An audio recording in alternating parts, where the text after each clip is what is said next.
All right, so this is CT8 midsegments and triangles. The lesson itself is relatively short, so I think you'll find that most of these notes are more homework than notes.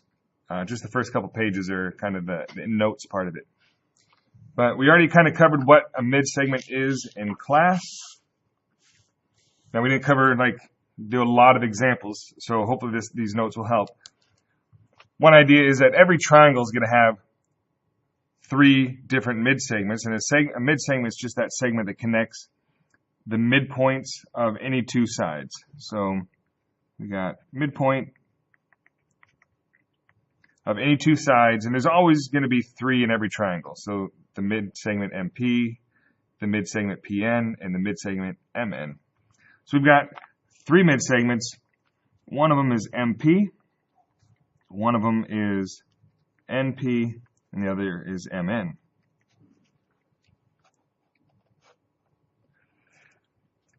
Now, by definition,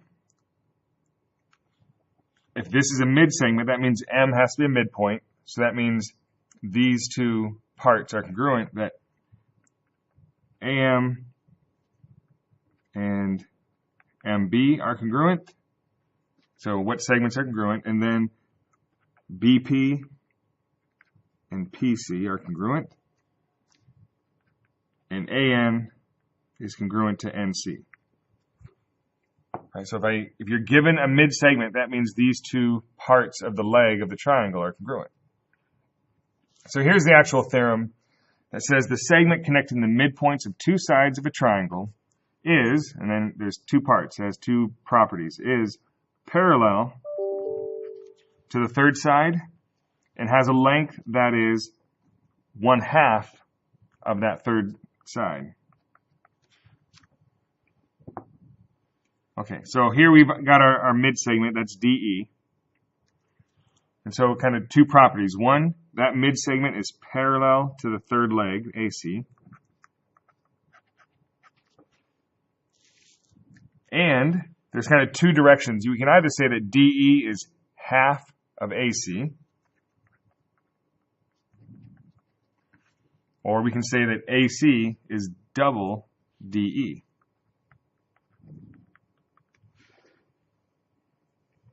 All right, so 2 midsegments makes 1/3 side. All right, so if DE is 12, then AC has to be double. AC has to be 24 units, I suppose we should say. And then if AC is 18, this is just another separate problem. If this is 18, then DE would have to be half that. That's 9. Okay, so those are the properties, the parallel part and the midsegment's half the 3rd. Now another kind of fact about this is when we have these midsegments, and I'm going to draw it in before we fill this in. Say we connect midsegment XY, and we connect midsegment XZ. You can just sketch this in if you don't have a ruler. Okay, and then we have midsegment YZ. Okay, so since X is the midpoint, we know those 2 are congruent. Y is the midpoint, we know that these 2 parts are congruent. And Z is a midpoint, we know that SZ and ZT are congruent. Okay, we also know that XY is half the length of ST. So that means it has to be the length of SZ. So XY also has that same length as just SZ. XZ is half the length of RT. Right? So 1 part of RT is the RY. So XZ is congruent to RY, or XZ is congruent to YT. So that one has 2. And then you can see YZ is half the length of RS. So YZ is congruent to RX. Well, now we've got 4 triangles. And so all these triangles have the same 3 sides, 1, 2, 3, 1, 2, 3, 1, 2, 1, 2, 3, and 1, 2, 3. So all 4 of those triangles are congruent. So the 3 midsegments divide the triangle into 4 congruent triangles. That's one fact.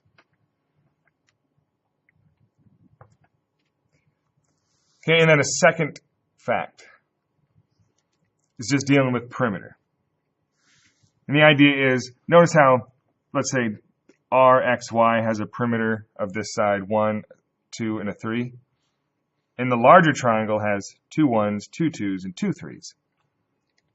So the perimeter of the triangle, the large triangle, is going to be twice the perimeter of one of the inside triangles. That should make sense. I mean, the whole triangle, this side has 2 of these segments. This side has 2 of these segments. And so the large triangle is just double the perimeter of a small one. Okay, so we'll do this one together. Triangle XYZ is the midsegment triangle of triangle WUV. So that's a kind of a new phrase, a midsegment triangle. So XYZ is this triangle on the inside formed by all the different midsegments. So it's a midsegment triangle. What is the perimeter of triangle XYZ and the perimeter of triangle WUV? So XYZ is the midsegment triangle, WUV is the large triangle. All right, so we just need to find either the perimeter of the large triangle or the perimeter of this one small one, and that's all we need. All right, so if this VY is 4, then we know XZ is 4. Right? This length and this length are congruent. Now the entire base is 9, so that makes each one of these 4.5. And one of these, right, remember XY is half of the base. So if this is 9, then this side is 4.5. All right, so now we just need to add up these parts, and you can see that the total perimeter, right, is 7, 8, 9, 10, 11 and a half, right? So that's the perimeter of triangle XYZ is 11.5 units. And the perimeter of the larger triangle, WUV, is just double that. So that's 23 units. All right, we don't need to do any further calculations. The large one's always double the perimeter of the short one. Okay, next. The one you printed, or the one I printed for you, I don't know if it has this diagram here or not. Word did that little error where sometimes it puts the image behind this text box. So if you don't have this image, pause it and draw it in real quick. If you do have the image, we'll just continue. All right, so use the diagram to find each measure. ED. Okay, so ED is a midsegment, and that's half the third leg. Well, the whole third leg is 20, so ED is 10. AB is the third leg, and it's twice the midsegment. So if the midsegment's 7, that third leg has to be 14. And then the measure of angle BFE. Okay, so BFE is this angle right here. Well, remember, this line is parallel to this line. And this 44-degree angle is corresponding with this angle. So since the lines are parallel, we know that these corresponding angles are congruent. The measure of BFE is 44 degrees.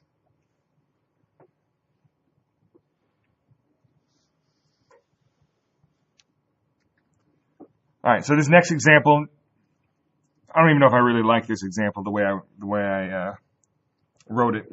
Too many equal signs in one line, but that's okay. The diagram shows that EF and DE join the midpoints of two sides of triangle ABC.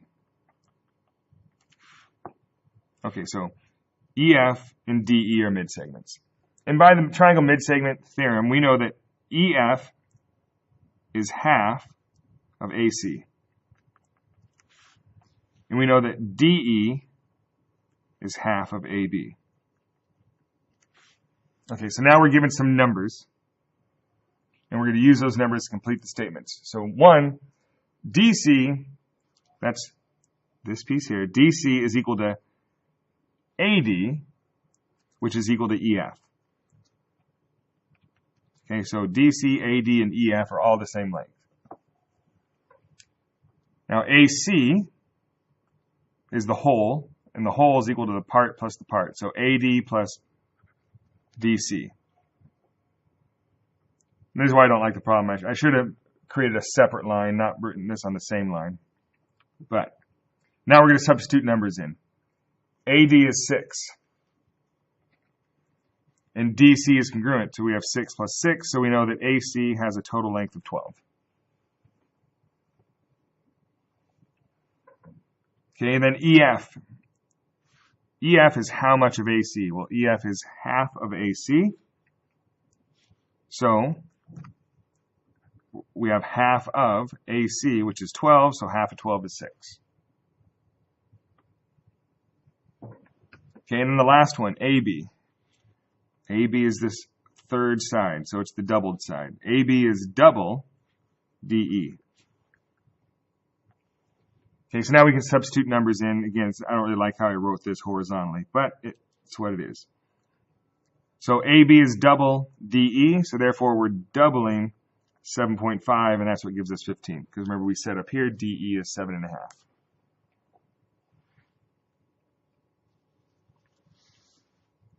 Okay. Example 3. So this one is just saying what's the length across a bridge, and we're basically saying you draw a triangle around this length. How long would this bridge have to be if you're going to connect points C and D? Okay, so CD is a bridge being built over a lake. What's the length of the bridge? Well, we can't measure this length directly, but we do know that this length that joins the midpoint of this side and the midpoint of this side has to be half of the length that we can measure, right? Because we can't measure across a lake. So this bridge, given that it connects two midpoints, has to be half of the third leg. So half of 2640 is going to be 1,320 feet. So we're just setting up a diagram to find an indirect measurement.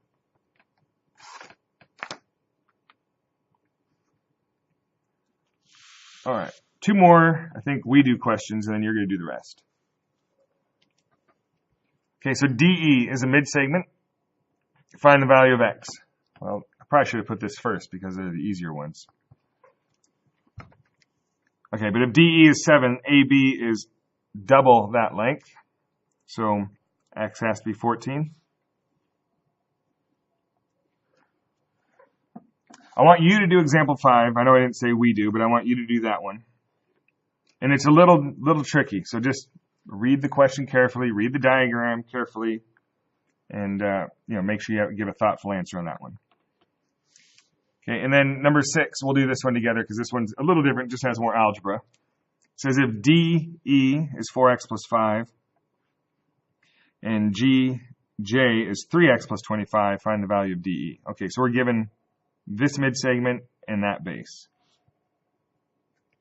Well, remember, 2 DEs makes one of these. Right, so you can say 2 times DE is equal to GJ. Okay, well now we just need to write that and substitute in these expressions. 2 4x plus 5s is equal to 3x plus 25. Right now we just need to do our algebra. Distribute and you get 8x plus 10 equals 3x plus 25. Move the 3x over with the 8x. Subtract it from both sides, and we're going to get 5x. Move the 10 with the 25. We're going to subtract the 10 from both sides, and we get 15 on the right side. Divide both sides by 5, and we're going to get x is 3. Now the question says, find the length of DE. So we have to substitute this back in. Right, DE is equal to 4x plus 5, so we just substitute that back in.